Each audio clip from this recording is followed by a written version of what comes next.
Yeah, let's Yeah. dive into that in a little bit. But I mean, like I've watched now in my lifetime on screens unfold the Falkland War, which is pretty much more of like a one-way source of information because you'd sit there and you turn on the TV and it would just give you info.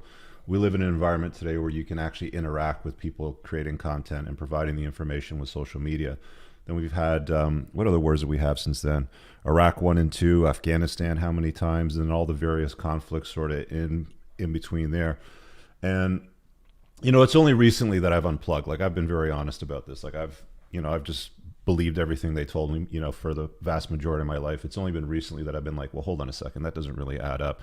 And one of the things that's really stood out to me over the last couple of weeks is how quick the mainstream media and the large, conglomerate media sources, politicians, anybody in any kind of position of power has been so quick to turn the attention away from beer bug over to Russian man bad.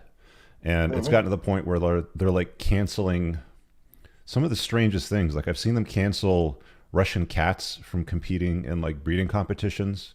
I've seen them cancel some of the most bizarre stuff. What else have we seen in the last couple of weeks? Russia isn't it? We've seen the same thing over here. Absolutely. I think the ballet was cancelled over here. Yeah, Nikita Mazepin's been cancelled from F1. I've seen that. Well, I say cancelled. He's been dropped from a Haas. Let's be realistic. a lot of the And big tech companies have also restricted access to their services in Russia. So, for that's right. example, if you're a 14-year-old kid that lives in Moscow and you have an Xbox, you can't play with it anymore, right? Because Microsoft has canceled, access to, I guess, online gaming, for example. So it's like these like small and incremental cancellations.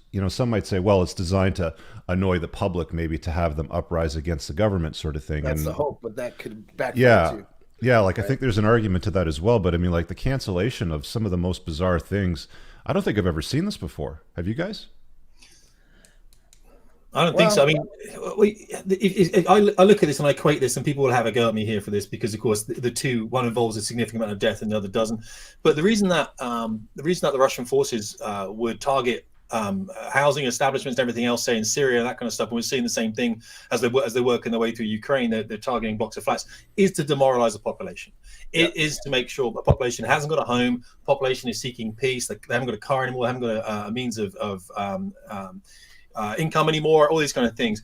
And we're just doing it in a kind of a different way. Don't get me wrong; it's not, it's not as brutal as what's happening there, and that needs to stop immediately. But when we're restricting all these services to ordinary Russians, we're expecting these Russian people, and Russian people, they're like us, by the way. We are good people. We're just managed and everything by people with sometimes nefarious intent, or they just got their own agenda.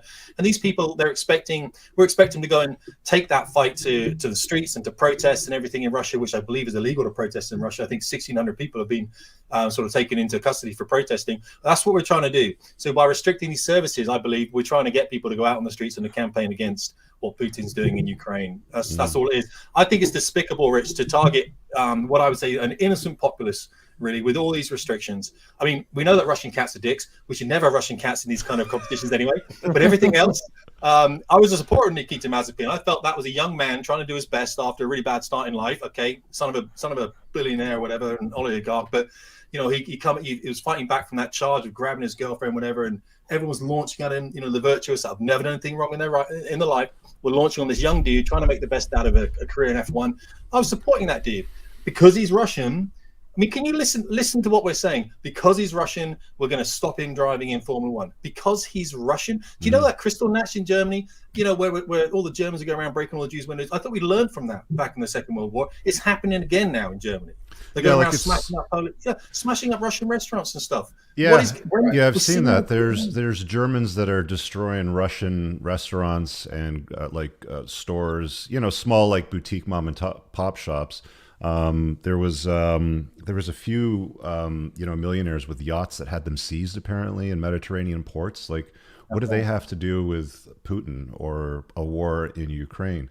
And it's like they're building this systematic campaign, and it's just like, it sounds and feels a lot like the whole, like, anybody that didn't want to take a jab, then they would call you an anti-vaxxer, and then they would sort of segregate you and separate you out. And Well, it's like, sure. like you're one of the bad guys because, and like, today on Twitter, I saw boycott McDonald's was trending, and I'm like, okay, well, what's this about? And I clicked it, and apparently all of the NPCs are trying to convince other NPCs to not buy McDonald's because McDonald's hasn't boycotted or canceled, their services in Russia, right?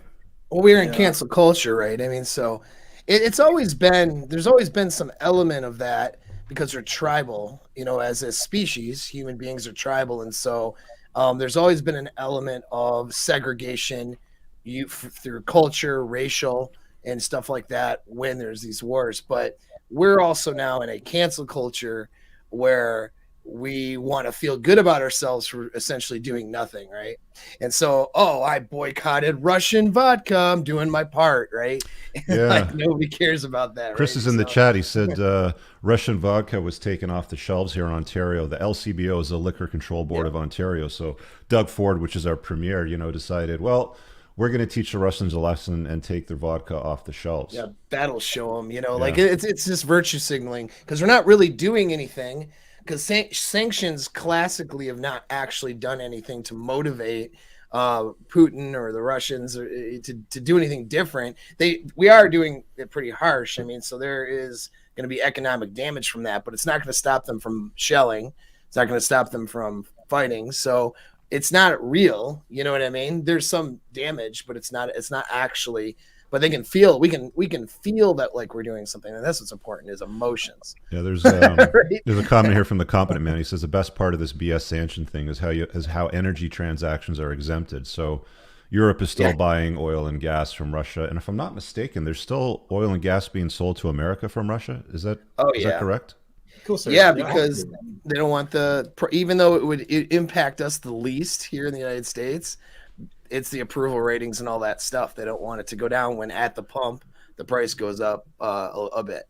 They don't want that. Hey guys, I really hope that you enjoyed that short clip. If you did, consider supporting the creation of content by checking out my supplement line. Pinned in the top comment below of this video in the comments, there's a link to the unpluggedalpha.com/shop. When you click through, you'll be able to land over here, and the entire lineup is broken down by category that it performs best in: estrogen metabolism, fat burning, your foundational essentials for health, immune health, performance, and testosterone support. If you check out with coupon code ALPHA10, you'll get 10% off on your first order. There's also the option to use the subscribe and save model, where regular shipments will be sent over to you on a regular basis, and that gives you a little bit of a discount, and your supplement facts are always broken down over here. Thanks for watching. I hope you guys have an awesome day. And again, check out that link. It's pinned in the top comment below in this video. Peace out.